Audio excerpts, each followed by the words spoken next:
Sex, affection, and intimacy. What are the differences? What are the similarities? Tony's Topics, like and subscribe. Don't be a struns. Okay. So I have some friends that are in sexless relationships, sexless marriages, and we often talk about this. And believe it or not, you'd be surprised, there's a lot more people that are in sexless marriages than you think. Not typically sexless relationships, because if they were dating, then they'd probably be out of it by then. But once they get caught in the marriage trap, and it's like, what? We're not having any sex. Like, so anyways, but what is sex? What is affection? What is intimacy? They're different. So sex is just the physicality of it, the coitus, if you will. Sex is just physical. It's like pornography with the audio shut off. You know, it's just what you do physically. And sex may or may not have intimacy.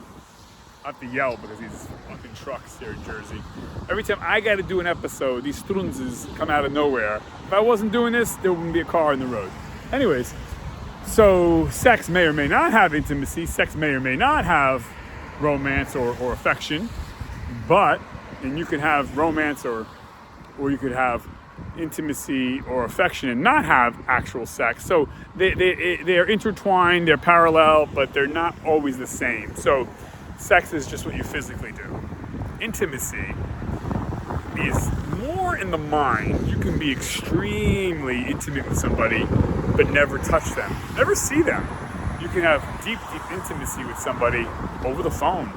And I'm not talking about dirty talk. Intimacy is what you share about your life, about your feelings, about your hopes and fears, and, connection. You can be very intimate with a platonic friend, your girlfriend, your guy friend, or your family member. You can have deep intimacy, again, sharing hopes and dreams and fears and, figuring out life. That could be very, very naked, if you will, without being naked. You can be more nude with somebody while you're intimate than being physically naked. So you could be more naked with intimacy than actually being physically naked. So here we go, another loud truck. Look at this guy right here, this green truck. Like, bro, go upgrade your car, man.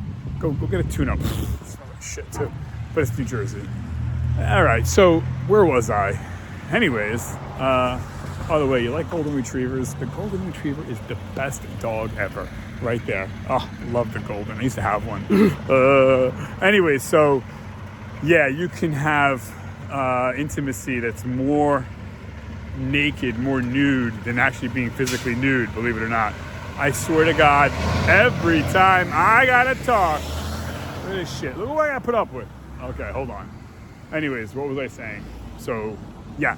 So you can have that, and it's interesting because you can be, again, more nude with somebody through intimacy than actually being nude. So that's intimacy. Affection is physical. You're giving kisses and hugs. Affection's not sex, though. Affection is kisses and hugs and holding hands and, telling someone they look great, that you love them. That's affection. Affection, again, you could have affection and intimacy during actual sex, but not always. Again, they can be exclusive, but they also can be intertwined in sex. So again, let's review. Sex is just physical. Intimacy is more in the mind. And affection is physical, but not sex. Affection is, again, oh my God, you look great, honey, or, hugs, kisses, holding hands, PDA, sitting together, cuddling, that's affection. Now, the Holy Grail is, here we go again, the Holy Grail is, get them all together, the sex, the affection, the intimacy. Now you're batting 1,000. Unfortunately, it doesn't work like that usually. It can, but, so I think, I tell my friends who are in sexless marriages, I say, listen, if you were having more intimacy, the lack of sex wouldn't be so bad. You know what I mean? Or if you were having more affection and intimacy, again, the lack of sex wouldn't be so bad. Because people say like, oh yeah, but if you're not having sex, yes, I get it. The raw physicality, we're human beings, right? We're animals. I get that. There's an urge for that. But I'd make the argument there's a greater urge for intimacy and affection. Not saying that sex is not important, but it's really the cherry on top of the cake too. And then you have, of course, the quality of sex. I mean, that's another show, I guess. But, you could just, wham, bam, thank you, ma'am or sir. So going through the motions and actually making love, so to speak, that's a whole different thing, right? So these things are interesting because I have these conversations with my friends that are in sexless marriages and I don't even think they realize they're looking for intimacy, they're looking for affection more than just the act of sex. And, but when you're having very little to no sex, that is a indication of something deeper that's not happening, and that is that intimacy, that sharing of one's life, that affection, lack of actual sex is really the canary in the cave. It's an indication of something worse or something better that's happening. If you're having a lot of sex, you're probably, and then of course you have to ask, what is a lot of sex?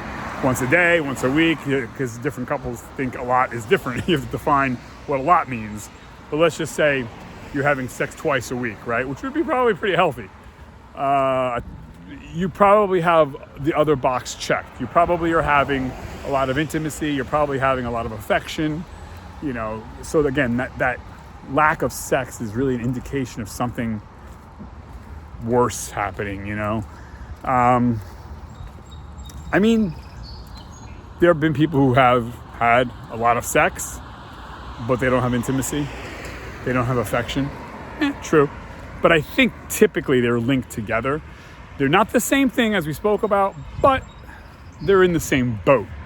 They kind of riff off of each other. What do you think in the comment section below? Sex, intimacy, and affection. What does it mean to you?